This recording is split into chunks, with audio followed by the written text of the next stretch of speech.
नमस्कार, सन्मार्ग में आपका स्वागत है। मैं आपके साथ पूजा यादव और जैसे कि आप जानते हैं कि सावन शुरू हो गया है, उसी पर हम ज़्यादा बातचीत करने के लिए आए हैं और यहाँ पर राम प्रकाश उपाध्याय पंडित जी हमारे साथ जुड़ गए हैं। तो चलिए इसके बारे में जानते हैं। पंडित जी, पहले तो सन्मार्ग में आपका बहुत-बहुत स्वागत है। साधुवाद, धन्यवाद आपको तो और आपके पूरी टीम को। अच्छा, जैसे कि सावन की शुरुआत हो चुकी है, तो ये बताइए कि सावन का धार्मिक महत्व क्या है? देखिए, सावन महीने का नाम श्रवण नक्षत्र के नाम पर पड़ा है।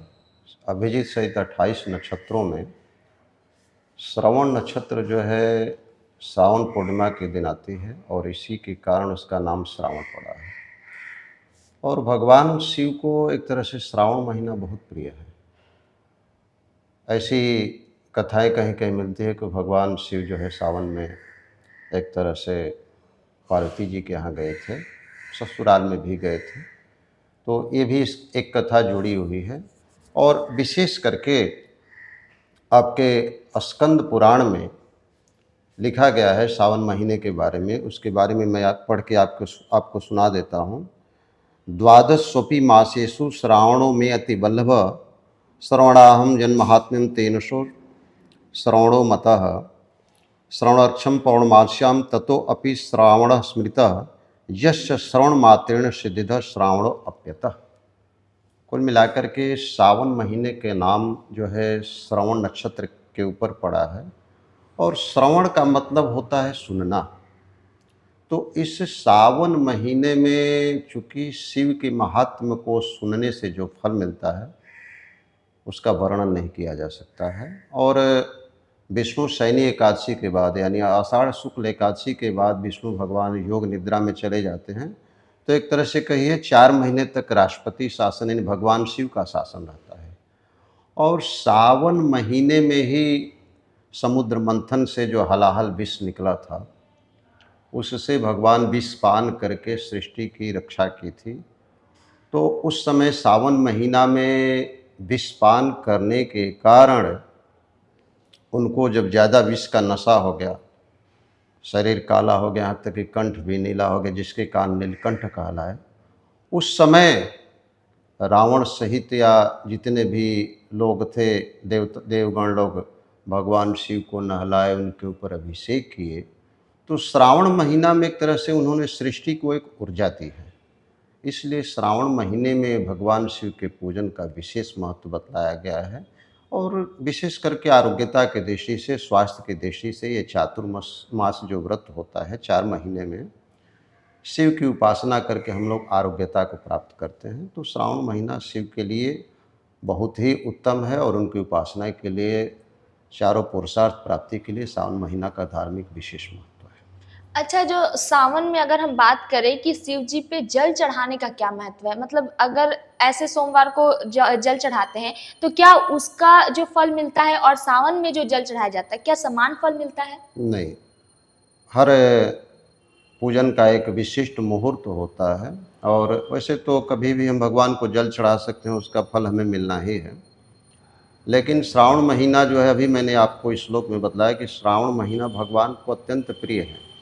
और सावन भर यदि प्रतिदिन हम लोग जल चढ़ाएं तो निश्चित रूप से उसका विशिष्ट फल मिलता है। और उसमें भी यदि सोमवार मिल जाता है, सोमवार के दिन तो भगवान शिव की आराधना के लिए, उपासना के लिए मतलब अत्यंत उत्तम माना गया है और फलदायी माना गया है। तो सावन महीना सबसे उत्तम माना गया है। और ये 4 महीना में शिव की ही उपासना की जाती है, उनके परिवारों की, गणेश जी की, फिर दुर्गा जी का, फिर पितरों का उपासना किया जाता है। तो चातुर्मास में शिव की उपासना में विशेष करके श्रावण से ही आरंभ हो जाता है। और सावन में जो है एक तरह से वर्षा के कारण तमाम रोग उत्पन्न होते हैं। तो आरोग्यता की दृष्टि से, स्वास्थ्य की दृष्टि से पाचन शक्ति कमज़ोर हो जाती है। इसलिए श्रावण में शिव की उपासना का विशेष महत्व है। सावन में जल ढालते हैं तो निश्चित रूप से आरोग्यता की प्राप्ति होती है। उनका विधिवत पूजन अर्चन करते हैं तो स्वास्थ्य लाभ होता है और रोग दुख दूर होते हैं और अंत में रुद्रलोक की प्राप्ति होती है। तो सावन में ऐसा कोई विधि बताइए जिससे जो भगवान शिव हैं, उनका जो अगर उनको चढ़ाने से फल जो पूजा करने से ऐसा कोई विधि बताइए जिससे हम लोग को फल मिल सके? 11 जुलाई को सावन महीना का एक तरह से प्रारंभ हो गया आज के दिन से और 9 अगस्त पर्यंत सावन महीना रहेगा। पहले तो सावन में एक व्रत विशेष करके हम लोग नक्त व्रत करते हैं। सावन में नक्त व्रत में होता है कि प्रदोष काल में केवल एक बार भोजन किया जाए और शाम के समय में शिव पार्वती का पूजन किया जाए और दिन भर एक तरह से उपवास रह करके न संभव तो फलाहार लिया जा सकता है और सावन भर ब्रह्मचर्य का पालन करें, भूमि पर शयन करें, यहाँ तक कि लहसुन प्याज मांस मदिरा वगैरह का सेवन भी न करें। कि कुछ लोग तो मने क्षौर कर्म के लिए एक तरह से शास्त्रों में वर्जनीय है कि क्षौर कर्म भी न कराया जाए और इस तरह से एक समय भोजन करके प्रदोष काल में भगवान शिव के विहित पत्रों पुष्पों से यदि हम पूजन करते हैं तो निश्चित रूप से सावन महीना जो है हमारे लिए अति उपयोगी होगा। और सावन में पूजन करने के लिए कुछ नहीं, शिव तो सबसे एक तरह से सरल देवता है, इनको अघोर कहा गया है। मने नहीं घोर मने भयानक, जो सरल हो वही शिव है। सत्यम शिवम सुंदरम, सत्य ही शिव है और वो सबसे सुंदर है। तो शिव की उपासना सरल है और वो तो एक लोटा जल और एक बेलपत्र से भी प्रसन्न हो जाने वाले हैं। यहाँ तक कि बैजू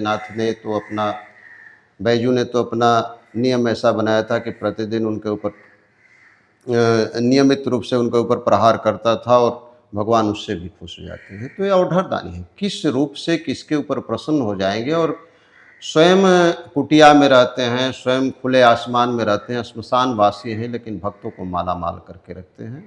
तो सावन में इस तरह से विधिवत उनका पूजन किया जाए, ब्रह्मचर्य पूर्वक पालन करके पूजन किया जाए और सपरिवार पूजन किया जाए, षोडशोपचार से पूजन किया, साथ साथ माँ पार्वती का भी पूजन किया जाए, उनके गणों का भी पूजन किया जाए। तो इस तरह से यदि हम सावन में, यहाँ तक कि सावन में रुद्राभिषेक का भी महत्व है, शिव पुराण का भी पाठ हम लोग कर सकते हैं, रुद्राभिषेक भी करवा सकते हैं। यहाँ तक कि शिव के पंचाक्षर खड़ाक्षर मंत्रों का हम लोग जप कर सकते हैं, शिव महिम्न स्तोत्र का पाठ भी कर सकते हैं। बहुत सारे उपाय हैं और इन तमाम तरीकों से शिव का पूजन यदि हम करते हैं तो निश्चित रूप से भगवान शिव की कृपा सदैव हमारे ऊपर बनी रहती है। तो जैसे आपने रुद्राभिषेक का बात कहा, तो ये बताइए कि सावन में रुद्राभिषेक किस दिन करना सबसे महत्वपूर्ण होगा? देखिए, इसके बारे में हमने अपने पंचांग में चर्चा की है। पराशर वाणी जो पंचांग है इसमें हमने इसकी चर्चा की है कि श्रावणे अधिक मासे च आर्द्रम गतेरभो शिवबेन्दु गते योगे शुक्ले च व्यतिपात के हरानंग हरिणाच तिथि सुकर्णे चतुष्पदे सोमवारे शुभे ब्राह्मे प्रदोषाख्ये भिजत क्षणे शिवरात्रि पूर्वोत्सव निमित्त के नित्य आराधन काले च शिवासन चिंतित। श्रावणे या अधिक मासे माने सावन महीने में विशेष करके शिव के अभिषेक का कोई मुहूर्त नहीं देखना है। श्रावण में प्रतिदिन अभिषेक किया जा सकता है, इसमें कुछ मुहूर्त की आवश्यकता ही नहीं है। और अधिक मास हो या स्वयंभू महादेव के यहाँ अभिषेक करना हो या आर्द्रा नक्षत्र में 15-14 दिन तक जब तक सूर्य रहता है, इस श्लोक का अर्थ है कि इन परिस्थितियों में शिव का वास का विचार नहीं करते हैं। श्रावण सबसे पवित्र मास उनके लिए माना गया है। प्रतिदिन अभिषेक कर सकते हैं, लेकिन प्रदोष हो गया, शिवरात्रि हो गया, सोमवार हो गया, इन समयों में हम यदि अभिषेक करते हैं तो उसका विशेष फल मिलता है। जैसे सत्यनारायण भगवान कथा हम प्रतिदिन सुन सकते हैं, लेकिन पूर्णिमा या संक्रांतो कृतवान सत्यस्य पूजनम, पूर्णिमा या संक्रांति के दिन सत्यनारायण भगवान का पूजन का विशिष्ट फल होता है। उसी तरह से श्रावण में प्रदोष के दिन, शिवरात्रि के दिन, नागपंचमी के दिन अगर हम शिव का अभिषेक करते हैं तो विशिष्ट फलदायी होता है। अमावस्या के दिन अभिषेक करने से पितरों को शांति मिलती है। वैसे सावन भर रुद्राभिषेक करने में कोई व्यवधान नहीं है। तो सावन के लिए जो व्रत रखते हैं, तो उसके बारे में कोई विधि बताइए कि जो व्रत रखते हैं उनको फल मिल सके। श्रावण में सोमवार का व्रत रखा जाता है और प्राय पुरुष स्त्री सभी लोग रखते हैं। और कृष्ण पक्ष से जो पहला सोमवार पड़ता है उसी दिन से व्रत रखा जाता है। अब की बार 14 जुलाई को पहला सोमवार पड़ रहा है। तो सोमवार के दिन यदि हम व्रत रखते हैं, नियम तो है कि सावन भर उपवास कोई रह नहीं सकता है, नक्त व्रत रखें। मैंने अभी चर्चा की है, मैंने दिन भर निराहार रह करके प्रदोष काल में हम भोजन करें, इसको नक्त व्रत कहा गया है। और सोमवार के दिन संभव हो सके तो उपवास रह करके प्रदोष काल में भगवान शिव और माँ पार्वती का पूजन करें और इसके बाद अगले दिन व्रत की पारणा करें, ब्राह्मण को भोजन करा करके पारणा करें। रात्रि जागरण, शिव के पूजन में रात्रि जागरण का विशेष महत्व है। रात्रि जागरण करें, मंत्रों का जप करें, कीर्तन करें, उनके गुणों का चर्चा करें, शिव पुराण का पाठ करें। इस तरह से कम 4 सोमवार का हम व्रत करके, कभी कभी यदा-कदा होता है, पिछले वर्ष बल्कि मैंने 2081 में यानी 2024 में 5 सोमवार पड़े थे।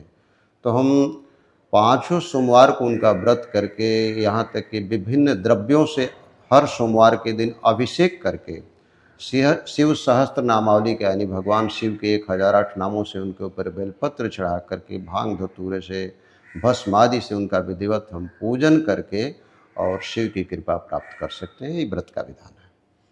अच्छा, ये जो सावन का जो व्रत करते हैं, तो ये क्या सिर्फ महिलाएं कर सकती हैं या पुरुष भी कर सकते हैं? नहीं, शिव ही एक ऐसे देवता हैं, उन्हें अर्धनारीश्वर भी कहा जाता है, और यही एक ऐसे देवता हैं कि सौभाग्यवती स्त्रियां हो या कुंवारी कन्या हो, कुंवारी कन्या यदि व्रत करती है तो अपने अच्छे पति प्राप्ति के लिए करती है, और सौभाग्यवती स्त्रियां यदि व्रत करती हैं तो पति का स्वास्थ्य ठीक हो, दीर्घायु हो, स्वस्थ रहे, गृहस्थ जीवन सुखमय रहे, उसके लिए करती हैं।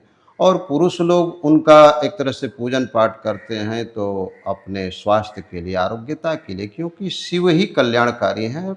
और इनका एक रूप है मृत्युंजय, मृत्यु पर विजय दिलाने वाले। मृत्यु पर विजय प्राप्त करना शिव की कृपा से ही हो सकता है। मृकंड मुनि ने शिव की उपासना भी की थी। तो पुरुष स्त्री दोनों शिव की पूजा कर सकते हैं, इसमें कहीं भेद नहीं। यहाँ तक बालक भी कर सकता है, किसी के लिए कोई शिव की उपासना में कोई प्रतिबंध नहीं। सावन में ऐसे कौन से मंत्रों का जाप किया जाता है जो सबसे शुभ माना गया है? सावन भर शिवोपासना में विशेष करके सबसे सरल मंत्र ओम नमः शिवाय का जप किया जाए। स्त्रियों को भरसक शास्त्रों में वर्जित है कि ओम का उच्चारण न करे तो बेहतर रहेगा। नमः शिवाय पंचाक्षरी मंत्रों का जप करें।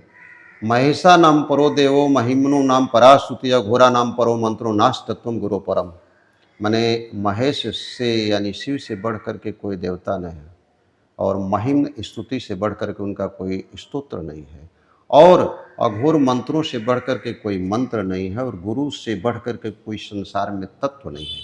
तो अगर संभव हो सके तो संस्कृत में पुष्पदंत द्वारा विरचित शिव महिम्न स्तोत्र का पाठ किया जा सकता है। पंचाक्षरी का मैंने अभी वर्णन किया, पंचाक्षरी मंत्र का जप किया जा सकता है। महामृत्युंजय मंत्र का भी एक तरह से, जिसको हम लोग की मृत संजीवनी भी बोलते हैं, ओम हौं जुं सः ओम भूर्भुवः स्वः ओम त्र्यंबकम यजामहे सुगंधिम पुष्टिवर्धनम उर्वारुकमेव बंधनान् मृत्युर्मुक्षीयमामृतात् स्वः भुवः भुव ओम सः जुं हौं ओम। इस महामृत्युंजय मंत्र का जप भी किया जा सकता है। उसके साथ साथ दशांश अमृतेश्वरी मंत्र का भी जप किया जा सकता है। शिव पुराण का पाठ भी प्रतिदिन एक तरह से महीने भर किया जाए, 1 महीने में शिव पुराण का पाठ संपन्न कर लिया जाए। इसके अलावा शिव के 1008 नामों का भी प्रतिदिन यदि हम शिव सहस्त्र नामावली का भी पाठ करते हैं तो निश्चित रूप से हमें रुद्रलोक की प्राप्ति होगी। तो क्या सावन में विवाह जैसे कार्य करना सही रहता है कि मतलब उसको वंचित किया जाए? देखिए, इसमें हमारे मुहूर्तकार जितने भी उसमें उनमें कुछ मतभेद हैं।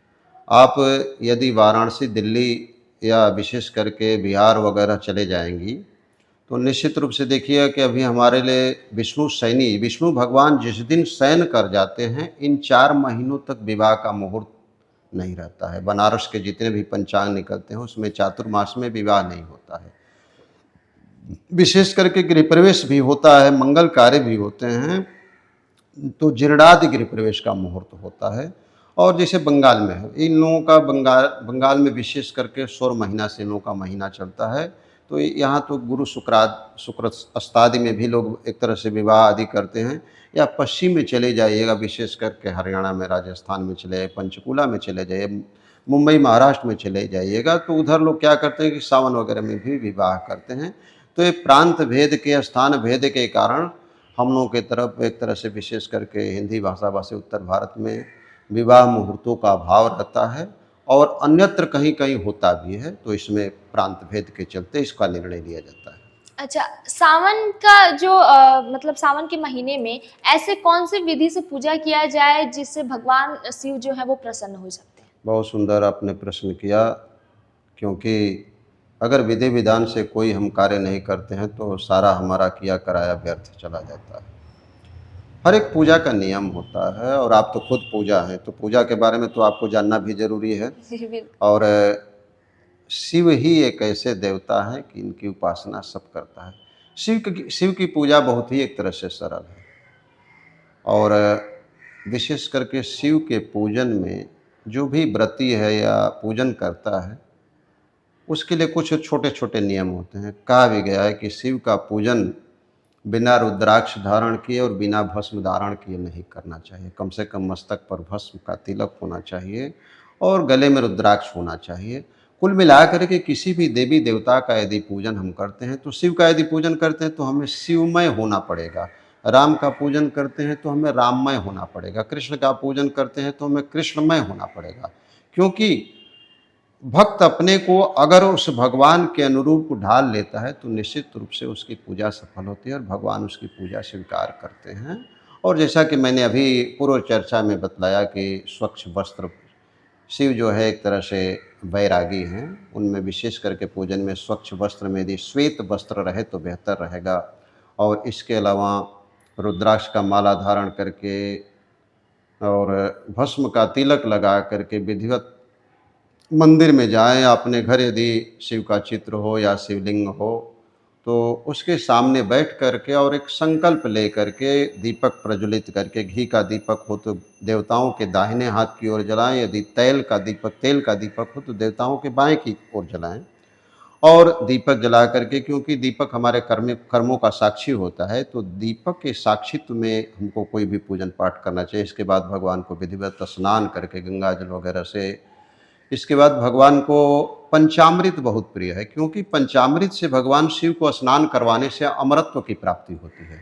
और पंचामृत से स्नान कराने के बाद फिर शुद्ध स्नान करा करके इसके बाद उनको वस्त्रादि वगैरह दे करके, यज्ञोपवीत वगैरह दे करके, गंधादि से पूजन करके, पुष्प माला बिलपत्र जो कुछ भी उनके लिए विहित पुष्प पत्र हैं, तुलसी वगैरह नहीं चढ़ाया जाता, बल्कि तुलसी मंजरी शिव को प्रिय है। तुलसी मंजरी, भांग, धतूरा, समी पत्र वगैरह जितने भी विहित पत्र और पुष्प हैं उनसे उनका विधिवत पूजन करके, धूप दीप दे करके, नैवेद्य भोग लगा करके जो उन्हें प्रिय है, भांग धतूरा बेल फल वगैरह उन्हें प्रिय है, इसके अलावा जो भी अपनी स्वरुचि अनुसार उनको भोग लगा करके, इसके बाद फल आदि दे करके, फल वगैरह दे करके और तांबुल दक्षिणा वगैरह दे करके, क्योंकि किसी भी पूजन का फल जब तक दक्षिणा हम नहीं चढ़ाते हैं तब तक हमें प्राप्त नहीं होता है।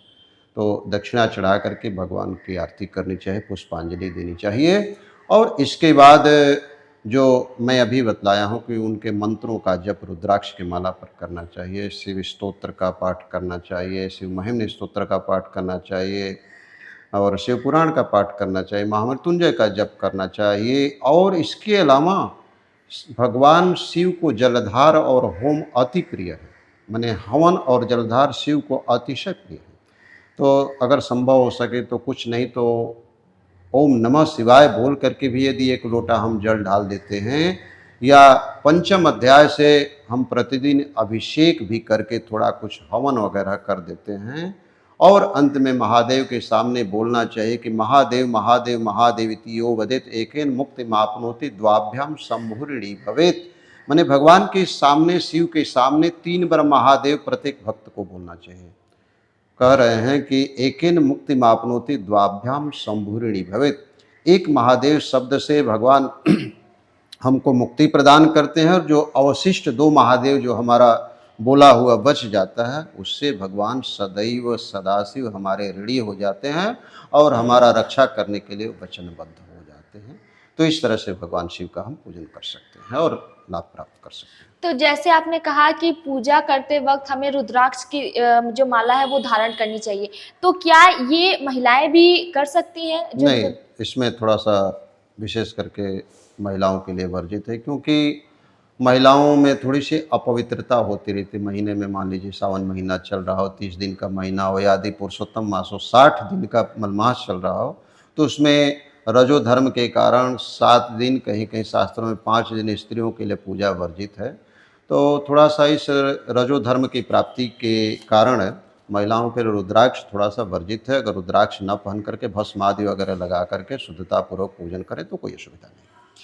जैसे अगर हम बात करें, भगवान शिव हमेशा अपने गले में नाग का धारण करते हैं, तो क्या सावन में नाग पंचमी का भी कोई महत्व है? बहुत सुंदर, बहुत बढ़िया और प्रशंसनीय प्रश्न।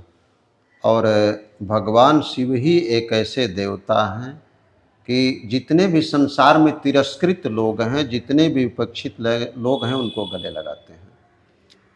और नाग पंचमी देखिए, हमारे 30 तिथियों में पंचमी तिथि जो है नागों को दी गई है। जिस तरह से अमावस्या पितरों की है, तृतीया गौरी की है, नवमी दुर्गा की, अष्टमी के दिन दुर्गा की उत्पत्ति हुई, चतुर्थी गणेश की है, तृतीया ब्रह्मा जी की। इस तरह से सभी तिथियों के सभी स्वामी हैं।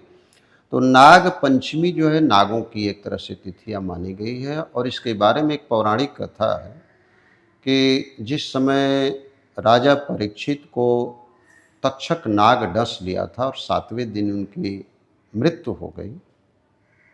यद्यपि कि राजा परीक्षित ये जानते थे कि 7वें दिन हमारी मृत्यु होना सुनिश्चित है, इसके बावजूद भी भागवत सुनते हैं। मृत्यु के भय को मन से निकाल देना ही भागवत का कर्तव्य बनता है। और भागवत कथा जो है भगवान के भक्तों की कथा है। तो राजा परीक्षित को 7वें दिन तक्षक नामक नाग डस लेता है और वे स्वर्गवासी होते हैं। इसके बाद उनके पुत्र जन्मेजय हुए।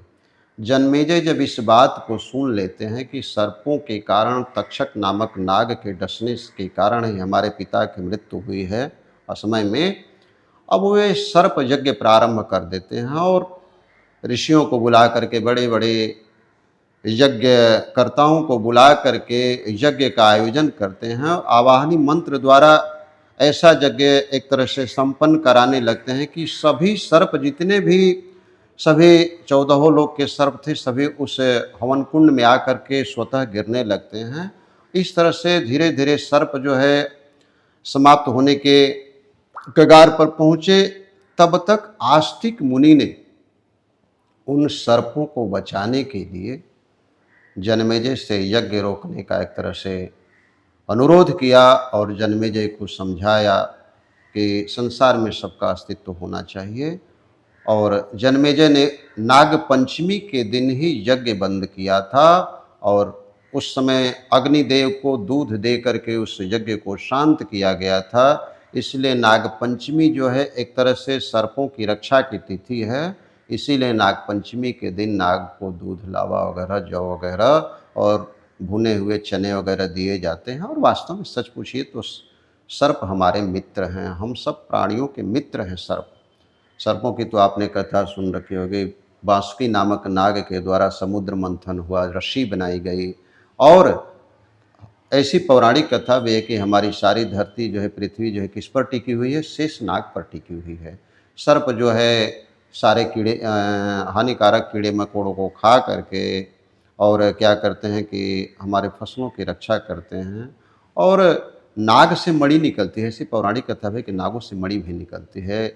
वर्तमान समय में तो औषधि के क्षेत्र में उनके विष को निकाल करके बहुत सारी औषधियाँ भी बनाई जा रही हैं।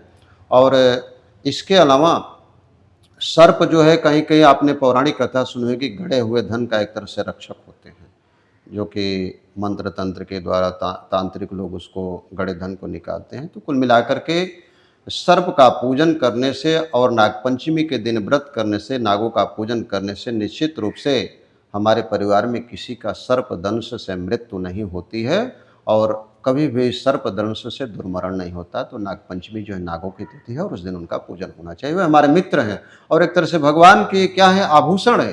तो यदि हम भगवान से प्रेम करते हैं तो भगवान के जितने भी गण हैं, आभूषण हैं, उनसे भी हमको स्वतः प्रेम करना होगा, तभी भगवान की कृपा बनी रहेगी।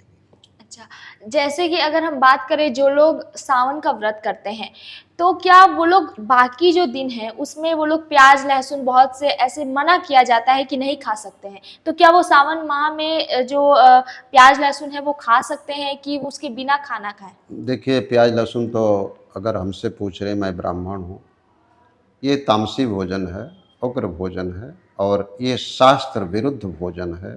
हम लोग के भोज्य पदार्थ में आता नहीं है।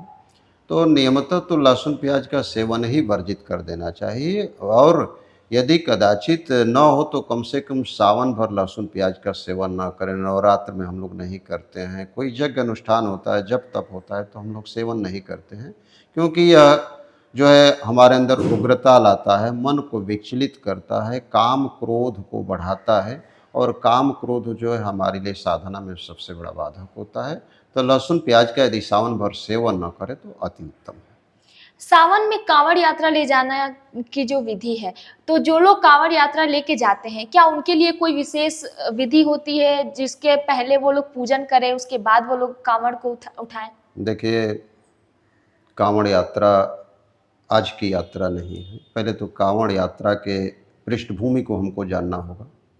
जिस समय भगवान शिव समुद्र मंथन के समय हलाहल विष का पान किए थे, उस समय सर्वप्रथम रावण जो है अपने कंधे पर कांवर को उठाकर भगवान शिव को नहलाया था, क्योंकि रावण भगवान शिव का परम भक्त था, और वो तो अपना सिर काट करके उनको चढ़ा दिया है। इतना बड़ा भक्त शायद ही कोई मिलेगा। तो सर्वप्रथम कांवड़ से जल लेकर के भगवान शिव को किसने अभिषेक कराया? एक तरह से किया, रावण ने किया। इसके बाद भगवान परशुराम भी शिव का कांवड़ से जल ले जा करके अभिषेक किए हैं, ऐसी कथाएं मिलती हैं। और कांवड़ यात्रा में तो विशेष करके आपने श्रवण कुमार का नाम सुना होगा। अपने दोनों अंधे माता पिता को ले जाकर के तीर्थ यात्रा कराते हैं। तो कांवड़ यात्रा आज की नहीं है, प्राचीन काल की है, और कांवड़ से जल ले जाकर के भगवान शिव को नहलाया जाता है, अभिषेक किया जाता है। कांवड़ से जल ले जाने का मतलब कि एक तरह से सब पापों से मुक्त होना, किसी को कंधे पर बिठाना, यानी वरुण देव को आप कंधे पर ले जा करके उठा करके और भगवान शिव का अभिषेक करती हैं, कितना एक तरह से बड़ी बात है। हाँ, इसके लिए कुछ नियम है कि जो कांवड़ उठाने वाला हो, जो कांवड़ ले जाना हो, किसी पवित्र, विशेष करके गंगा नदी या किसी पवित्र नदी से कांवड़ में जल भर करके, जल भरने से पहले वरुण देवता से प्रार्थना की जाती है, वरुण देवता का पूजन किया जाता है। देखते हैं कि भागवत वगैरह कोई भी अनुष्ठान होता है तो 108 घड़े से जल भर के सुहागिन औरतें लेकर के जाती हैं। तो बड़े बड़े यज्ञों में ऐसा होता है। तो उसी तरह से सर्वप्रथम वरुण देवता का जल में निवास होता है, उनका पूजन कर ले, गंगा मैया का पूजन कर लें। पूजन करने के बाद कांवड़ में जल भर करके, और नंगे पाँव, जूता चप्पल भर सक न पहने। और यहाँ भी नियम है कि कम से कम जल को हम जमीन पर न रखें। जब एक बार उठा लें तो अनवरत यात्रा करते हुए और उसको ले जा कर के भगवान शिव के ऊपर चढ़ाएं, बेलपत्र चढ़ाएं, भांग चढ़ाएं। इस तरह से क्या होता है कि भगवान शिव का कांवड़ के जल से अभिषेक करने से वो सदैव प्रसन्न होते हैं और भक्तों की मनोकामना पूर्ण करते हैं। और फिर घर आकर के भी यह न सोच ले कि हम कांवड़ से जल भगवान को डाल दिए तो हमारा इति हो गया, अब कुछ नहीं करना है, अब कुछ नहीं परहेज करना है। घर आकर के भी सावन पर्यंत जो भी नियम है उसका पालन अवश्य करना चाहिए, क्योंकि पूजन करने से पहले और पूजन के बाद भी नियम है, उसका जो भी है शास्त्रानुकूल पालन होना चाहिए। तो सावन का जो व्रत है उसको करने से क्या लाभ मिलता है? सावन तो विशेष करके मन भावन पावन सावन है, और विशेष करके जितने भी लोग हैं, भगवान शिव 11वें रुद्र भी हैं, और सावन का व्रत करने से विशेष रूप से मोक्ष की प्राप्ति होती है, रुद्र लोक को प्राप्त होता है। अब व्रत करने वाले कौन कौन हैं? यदि कुंवारी कन्या व्रत करती है तो निश्चित रूप से सुंदर पति प्राप्त होती है। और सर्वप्रथम पार्वती जी ने व्रत किया था सावन में, 4 महीने सावन में पार्वती जी ने शिव को प्राप्त करने के लिए व्रत किया था। इसीलिए सावन का एक बहुत बड़ा महत्व ये भी है कि पार्वती जी ने सावन में व्रत किया था शिव को पाने के लिए, और शिव जैसा पति उन्हें त्रैलोक्य का मालिक मिलता है। तो अगर कुंवारी कन्या करती है तो निश्चित रूप से उसे अच्छा सुयोग्य वर मिलता है। सौभाग्यवती करती है तो उसके पति की आयु बढ़ती है, और रोगी करता है तो निश्चित रूप से उसे आरोग्यता प्राप्त होती है। विद्यार्थी करता है तो निश्चित रूप से भगवान शिव जो है 14 माहेश्वर सूत्र के मालिक हैं। 14 स्वर जो है उनके डमरू से निकले हुए माहेश्वर सूत्र। तो यदि विद्यार्थी भी शिव का पूजन करता है तो निश्चित रूप से विद्या का लाभ प्राप्त करता है। संसार में जितने लोग भी हैं, अगर शिव का पूजन सावन में करते हैं तो अन्य महीने की अपेक्षा विशिष्ट फल की प्राप्ति होती है। जिस भी कामना को लेकर के करेंगे निश्चित रूप से प्राप्ति होगी। अच्छा, सावन माह में क्या दान दक्षिणा करने का विशेष महत्व है? बहुत सुंदर। सावन महीने में दान दक्षिणा, दान तो सदैव करना चाहिए और विशेष करके कलयुग में तो दान का और ज़्यादा महत्व है। कलयुग में मात्र मुक्ति का साधन दो ही है, एक राम का नाम और दूसरा दान।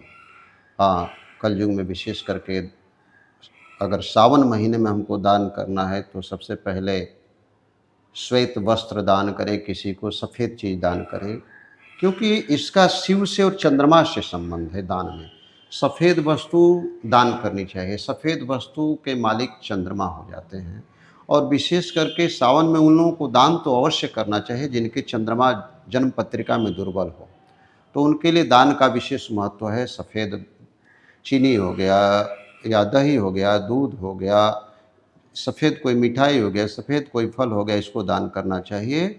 और भगवान को तो दीन बंधु कहा गया है, दीनों को वस्त्र दें, उनको भोजन दें, ब्राह्मणों को दान दें, भोजन कराएं। शिव भक्तों को जो शैव लोग हों उनको नियमित रूप से भोजन कराएं, उनको दान दक्षिणा दें। इस तरह से सावन में दान दें, सेवा करें, भगवान शिव की सेवा करें। इसके अलावा और भी है, दान और सेवा का जीवन में इतना बड़ा महत्व है कि कम से कम सावन भरे दिन मंदिर में जाकर के पोछा लगाएं, भगवान की मूर्ति की सफाई करें, वहाँ साफ सुथरा करें, वहाँ जो कुछ भी भिखारी हैं उनको भी कुछ दान दें, शिव की सेवा करें, तो निश्चित रूप से शिवलोक की प्राप्ति होती है। ये सब होना चाहिए।